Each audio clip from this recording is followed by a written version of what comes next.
Welcome to Telugu scribe. నేను మీ journalist Arun.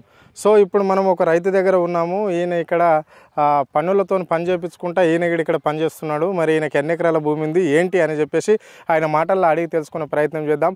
రాష్ట్రంలో జోరుగా నడుస్తుంది రుణమాఫీ. 2 లక్షల వరకు రుణమాఫీ అయిందని చెప్పేసి సీఎం మాత్రము ఘాటుగా చెప్పడం జరిగింది. అంటే రైతులందరూ సంబరాలు చేసుకోవాలి అని చెప్పేసి ఆయన చెప్తున్నాడు. దాన్ని ఈ రైతుకు ఈయన భూమి ఉన్నట్లుంది. ఈయనకు మరి ఈ రైతుకు ఎన్ని ఎకరాల భూమి ఉంది, ఈయనకి ఎంత రుణమాఫీ ఉండే, అయిందా, మాఫీ అయిందా లేదా, మరి రైతు బంధు పడుతుందా లేదా అడిగి ఆయన మాటలను అడిగి తెలుసుకునే ప్రయత్నం అయితే చేద్దాం. అన్న చెప్పన్నా, మీ పేరేంటన్నా? నా పేరు చంద్రశేఖర్. మాది మల్లారగూడెం విలేజ్, సంస్థానాపురం మండలం, యాదాద్రి భువనగిరి జిల్లా మాది. నా పేరు చంద్రశేఖర్. నేను డిగ్రీ చేసిన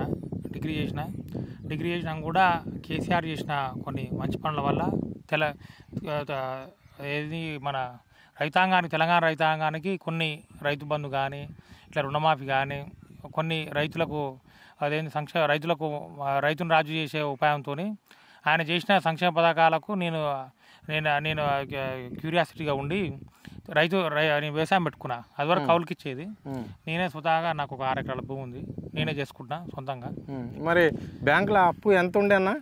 నాకు అయితే యాక్చువల్గా ఏంటంటే నాకు 2 ఉన్నాయి. ఒకటి ఒక మండలంలో 4 ఎకరాలు ఉంది, ఒక మండలం 2 ఎకరాలు ఉంది. 2 కలిసి నాకు మూడు చిల్లర ఉంది బాకీ. ఏది 3 లక్షల చిల్లర ఉంది. వాళ్ళు ఏమంటున్నారు అంటే, నువ్వు ఆ 3 లక్షల చిల్లర ఇప్పుడు 350 దాకా వస్తుంది. అది 350 దాకా వస్తే ఆ మీది నీకు 2 లక్షలే చేస్తాం, ఆ 1,50,000 కట్టు, నీకు 1,50,000 కట్టు, మీ 2 లక్షలు బాకీ చేస్తాం అంటారు. నేను 7,50,000 ఇప్పుడు ఇంకోటి ఏంటంటే, ఈ ప్రభుత్వం మారినాక సరే అది అంతకుముందుకు పుష్కలంగా వర్షాలు పడ్డాయి, రైతు కొంచెం మంచిగా ఉండే. ఎప్పుడైతే ఈ ప్రభుత్వం మారింది, వర్షాలు పోయినాయి. వర్షాలు కూడా ఇప్పుడు అదేంది చాలా, అసలు ఈ నారాపురం మండలం తీసుకుంటే అత్యల్ప వర్షపాతం, కరువు ప్రాంతంగా కరువు మండలంగా ప్రకటించవలసిందే ఈ మండలం. ఎందుకంటే అత్యల్ప వర్షపాతం మీరు చూస్తూనే ఉంటారు. మా పంటలు ఇట్లా ఉండేది అసలు. యాక్చువల్గా ఈ మాసం ఉండాలి పక్షులు ఇప్పటి వరకు ఎట్లా ఉండే, అంత దౌర్భాగ్య పరిస్థితి వర్షాలు లేక. అయితే ఇప్పుడు ఈ కరువు ఇప్పుడు లక్షలు తెచ్చి పెట్టుబడి పెట్టారు రైతులు. ఏడంగా తెచ్చి పెడతారు. ఇప్పుడు ఆడు ఏమంటుండో, నాకు 3.5 ఉంది, 1,50,000 కట్టమంటాడు. 1,50,000 కడితే నీకు 2 లక్షలు మాఫీ చేస్తాంటాడు. ఏడంగా తెచ్చి కడతాం ఇప్పుడు కరువులా. అది వరకు కేసీఆర్ చేసినప్పుడు ఏమైందంటే 1,00,000 వరకు చేసిండు. అప్పుడు నాకు వచ్చింది రుణమాఫీ. అయితే అప్పుడు ఏమైందంటే నాకు అప్పుడు అరౌండ్ 2.5 దాకుండే. అప్పుడు 2.5 దాకుంటే అలా కేసీఆర్ ఏం చేసిండు, 1,00,000 ఇచ్చిండు. 1,00,000 ఇస్తే మిగతా నేను అన్ననే రెన్యువల్ చేసుకొని అంత సెట్ అయిపోయింది. ఆ 1,00,000 రూపాయలు తెచ్చుకున్నాను నేను. ఇప్పుడు ఏమంటుండు, ఆ మిగతా పెరిగిన అమౌంట్ ఓన్లీ 2 లక్షల వరకు నీకు అవుతుంది, మిగతా 1,00,000 కట్టమంటుడు. 1,00,000 కడితేనే ఈ లింక్ పెట్టిండు 2 లక్షలు అయితే. ఇప్పుడు అది ఎట్లా సాధ్యం అవుతుంది? ఇప్పుడు ఏదైనా ఉంటే సరే, నువ్వు అది ఇస్తావా తర్వాత ముచ్చట, నువ్వు ఇచ్చేస్తే తర్వాత రైతు ఏదైనా బాగుపడతాడు. రైతుకు ఒకసారి డబ్బులు ఉండవు. రైతు అనేది నెల జీతం వచ్చే ఒక సాఫ్ట్వేర్ ఎంప్లాయీ కాదు కదా. 6 నెలలకు ఒకసారి డబ్బులు వస్తాయి రైతు దగ్గర. అవి కూడగట్టుకొని అంటే రేవంత్ రెడ్డి అంటున్నాడు, ఇది రైతుల ప్రభుత్వము, రైతులకు మేలు చేసే విధంగానే మా పార్టీ మేము పనిచేస్తున్నాము, రైతులకు ఎలాంటి లోటుపాటు అనేది ఉండదు, మళ్ళీ కౌలు రైతులకు కూడా 12,000 రూపాయలు ఇస్తాము ఎకరకి, అదే మళ్ళీ పట్టదారునికి 16,000 రూపాయలు ఇస్తామని చెప్పేసి అలా మేనిఫెస్టోలో వాళ్ళు స్పష్టంగా చెప్పడం జరిగింది. ఇప్పుడు మీకు అలాంటిది అందిందా అన్న? ఒకటి నేను చెప్పేది ఏంటంటే, నేను ఒక డిగ్రీ హోల్డర్ని, నేనే వచ్చి వ్యవసాయం చేస్తున్నట్టే కేసీఆర్ చేసిన ఏది పుణ్యం అది. అంటే యాక్చువల్గా తెలంగాణ ఇలా పడాబడ్డ భూములు మొత్తం తేటగా అయినాయి అంటే, గుట్టలు అన్నీ మ్యాక్సిమం పడా ఉన్న చిలకలు మొత్తం సాపైనాయి అంటే కేసీఆర్ వల్ల. అది రైతు బంధు వల్ల. రైతు బంధు ఎప్పుడైతే చేస్తుండో, హైదరాబాద్లో ఏదో మేస్త్రి పని, కూలి పని పోయిన వాళ్ళు కూడా వచ్చి ఊళ్ళో వ్యవసాయం చేసుకుంటారు. మేము కూడా హైదరాబాద్లో ఉండేది. కేసీఆర్ గవర్నమెంట్ వచ్చినాకనే ఊర్లోకి వచ్చినాకనే అదేంది ఈ రైతు బంధు పడుతున్నాయి. ఇక నేను కూడా వ్యవసాయం చేస్తే బాగుంటుంది అనే ఉద్దేశంతో నాకు కూడా వ్యవసాయం ఇష్టం. వ్యవసాయం చేసుకుంటా దాని మీద ఉన్నా. ఆ రైతు బంధు వల్లనే మా రైతులకు పెట్టుబడి కరెక్ట్. రైతు బంధు కేసీఆర్ ఏం చేసేది, రైతు బంధు తక్కువ ఎప్పుడైతే పెట్టుబడి వస్తుందో అప్పుడు రైతు బంధు వేసేది. ఆ డబ్బులు ఎరువులకు, ఇథనాలకు సరిపడేది. అంటే పదే నువ్వు రైతు బంధు గురించి మాట్లాడుతున్నావు. అంటే మరి ఇప్పుడు ఈ కాంగ్రెస్ పాలనలో రైతు బంధు వచ్చిందా లేదా రైతులకు? ఒకసారి రైతు బంధు పడదా ఈ గవర్నమెంట్ ఇప్పటిదాకా? అది కూడా కేసీఆర్ డబ్బులు అదేంది కేసీఆర్ అమౌంట్ దగ్గర ఉండే అయ్యే డబ్బులు ఈయన మొన్న వేసిండు. అప్పుడు ఎంపీ ఎలక్షన్ అప్పుడు వేసిండు. కాదు కదా, అందరికి పడినే పడలే, మళ్ళీ అందరికి పడినే పడలే, కొంతమంది పడ్డాయి. ఇక రుణమాఫీ వాస్తవికంగా ఇప్పుడు నేను ఎడ్యుకేషన్ పర్సన్ని, నేను ఒక బ్యాంకు పోగలుగుతా, ఒక రుణమాఫీ ఇప్పుడు నాకు రుణమాఫీ కావాలి, ఒక ఈఓ దగ్గర పోగలుగుతా. రైతులు అందరు చదువుకొని ఉంటారు 70%. అంటే ఇప్పుడు అందరూ ఇప్పుడు కొందరు ఏజ్ పర్సన్లు ఉంటారు పాతకాలం. ఇప్పుడు ఒక ముసలోళ్ళు కూడా వ్యవసాయం చేస్తారు. వాళ్ళకి ఎక్కడ ఆఫీసుల పొంటి తిరుగుతారు. వాళ్ళకు ఒక నిర్దిష్టమైన వ్యవస్థ లేదు. ప్రజలు ఏంటంటే ప్రజలు ఏంటంటే ఒక రుణమాఫీ చేసి ప్రజలను కొంచెం మ్యాన్ఫ్లేట్ చేయాలనే ఉద్దేశంతో ఒక బూమరాంగ్ చేసే ఆలోచన అది. ప్రజల్ని బూమరాంగ్ చేసే ఆలోచన అది. ఏది రైతు ఇది రుణమాఫీ అనేది అట్లా. ఒక సర్పంచ్ నాకు తెలిసి ఒక నాకున్న అవగాహన ప్రకారం సర్పంచ్ ఎలక్షన్ గురించి ఏదో ఒకటి బూమరాంగ్ చేసే ఆలోచనతో ఉన్నట్టుంది. సరే ఒకటి చేస్తే రేవంత్ రెడ్డి రుణమాఫీ చేస్తే అందరికి చేయాలి. తెలంగాణ ప్రజలకు మొత్తం రైతులకు అందరికీ రుణమాఫీ చేయాలి. చేస్తే అది ప్రాంప్ట్గా చేయాలి. ప్రాంప్ట్గా చేస్తే దానికి తెలంగాణ రైతులు సంతోషపడతారు, మేము కూడా సంతోషపడతాం. ఇప్పుడు కొందరు చేసి కొందరు చేయవుతుంది. కొందరికి ఏమో రుణమాఫీ ఆ లిస్టు చూసుకోవడమే సరిపోతుంది. ఎంతసేపు ఉన్న ఫోన్లలో వాట్సాప్లలో లిస్ట్ వస్తుంది, జనం గాయ అవుతారు.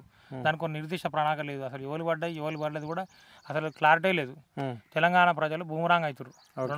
ఇప్పుడు అయినా ఈ 30% అంటే 100కు 30% అయిన వాళ్ళు కూడా కరెక్ట్గా రైతులేనా వాళ్ళు, లేకుంటే పెద్ద రైతులా?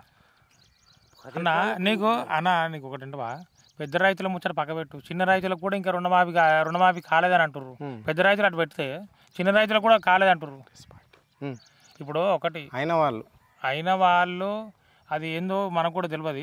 ఇక అయ్యిందని అంటారు కానీ కాదంటారు. కానీ మ్యాక్సిమం అయితే 100% బ్యాంకుల దగ్గర లొల్లి అవుతున్నాయి. ఇప్పుడు నాకు కాలేదు, రుణమాఫీ కాలేదు. నేను పోయి నా అసంటూ ఎంతోమంది ఉన్నారు, వాళ్ళు పోయి లొల్లి పెడుతున్నారు బ్యాంకుల పండు. ఏం లేదు, ప్రజలు అసలు యాక్షన్ లేదు, బూమరాంగ్ అవుతారు. అట్లా రైట్. అది ఇంకో రైతు ఉన్నాడు, ఆయన కూడా అడిగి తెలుసుకునే ప్రయత్నం అయితే చేద్దాం. ఏం పేరే నీ పేరు? నా పేరు జినకల పక్కీరు. నాకు ఉన్నది 10 ఎకరాలు ఉందయ్యా.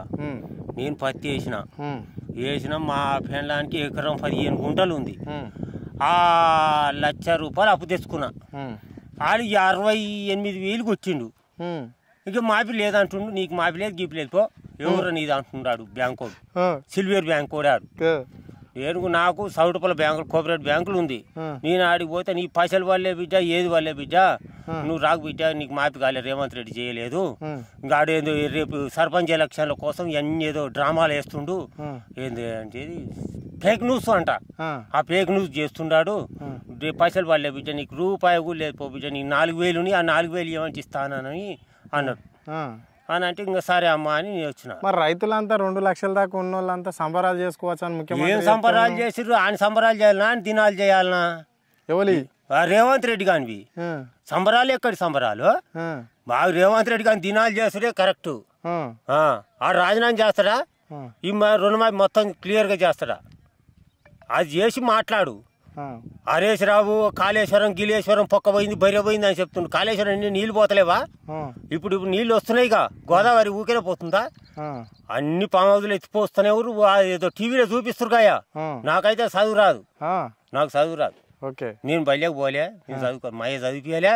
గొర్రె కాసిన నేను గొల్లుని, మా కేసీఆర్ గొర్రె ఇచ్చిండు, నేను చదువుకున్నా, నేను మన నమ్ముకున్నా. మరి ఏంది మరి ఇది రైతు బంధు ముచ్చటేంది? రైతు బంధు ముచ్చట ఇంకా ఆయనకి పుస్తకాలు చేపిస్తారట అని పెళ్ళానికి. ఎవరి పెళ్ళానికి? రేవంత్ రెడ్డి కాని పెళ్ళానికి. ఎక్కడికి పతిత్తులకు కేసీఆర్ పైసలు వేసేది, ఆ ఇత్తులు తెచ్చి మీ ఇత్తులు పెట్టుకునేది. ఆ పైసలు లేవు, ఈ పైసలు లేవు. ఎక్కడివి? ఆడిప్పుడు కేసీఆర్ పోయిన కానీ పైసలే లేవు, ఏది లేదు.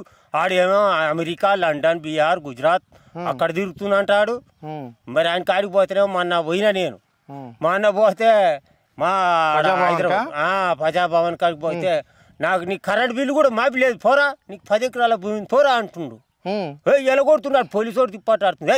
ఏంద్రా నువ్వు నన్ను తిప్పాటాడుతున్నావు, నేను పైసలు ఇస్తే నీకు నౌకరిస్తుండు రేవంత్ రెడ్డి గారు అని చెప్పి నేనన్నా. అనగానే సార్ అట్లా మాట్లాడతావంటే నేను పోలీసు వాడినే, మీరు డ్రామా వేస్తానికి వచ్చిండ్రా అని నేనన్నా. ఎందుకంటే నేను హైట్ ఉన్నగా, నేను కాకి పాయింట్ వేసుకొని పోయినా. ఆడికి పోతే నేను పోలీసు వాడినే, మీకు నీకు ఆడు పెడుతుండగా రేవంత్ రెడ్డి గారు, మీకు నుసు పెడదామని నేను వచ్చిండ్రా అని నేను చెప్పిన పోలీసు వాళ్ళకు. అరే అరే రే రే రే రే సరే సరే సరే సార్ సరే సార్ అంటారు. నిజమైంది తెలుసుకోకుండా ఊకనే. ఇక దొంగలేమో పోలీసు వాళ్ళేమో దొంగలేమో వాళ్ళు ఒకటైతారు. పోలీసు వాళ్ళు దొంగలు పడ్డాక 12 గంటలు రావచ్చు, కొయ్యం అంటారు. ఆడికి పోగానే రేవంత్ రెడ్డి కాడికి నువ్వు కాడికి పోయేది లేదు, నీకు లైసెన్స్ లేదు, ఏంటిది నీకు అదేందో కార్డు ఉండాలట అయ్యా మనకు. ఆ కార్డు ఉంటేనే పోనిస్తారంట వాళ్ళకు. మరి ప్రజాభవన్ అని చెప్పేసి ఏ ప్రజల భవనం, ఆని భవనం ఆడు ఉంటేందుకే ఈ కథలు చేసేది అంతా ప్రజాభవనం లేదు, ఏది లేదు. మరి రాష్ట్రంలో రైతు ప్రభుత్వం అది రైతుల గురించి రైతు కాదు, కాంగ్రెస్ పార్టీ అని చెప్తున్నాడు. నీ కాంగ్రెస్ లేదు, ఏది లేదు. వాడు రాజీనామా చేసి రుణమాఫీ చేస్తావా మొత్తం ఇత్తు లేకుండా ఒక్క రైతుకు కూడా రుణమాఫీ మొత్తం ఇవ్వని గాలి మాకు 150 మందికి అయినాయట. ఇప్పుడు నా పెళ్ళాని పేరు మీద ఎకరం 24 గుంటలు ఉంటే 60,000 పడ్డాయి, 1,20,000 అప్పు. ఇంకా ఇప్పుడు ఆ 2 లక్షలు మాఫీ చేసిన ఎట్ట చెప్తున్నాడు. ఆడు లంగ మాటలు మాట్లాడుతుండా, ఏ మాటలు మాట్లాడుతుండు అసెంబ్లీలో కూర్చొని. ఆడు నెత్తికి అది గడ్డానికి నెత్తికి రంగేసుకొని తిరుగుతుండు. అసెంబ్లీలో కేసు పెట్టేస్తా కొడుకుని, కేసు పెట్టియాలి ఆయనకి.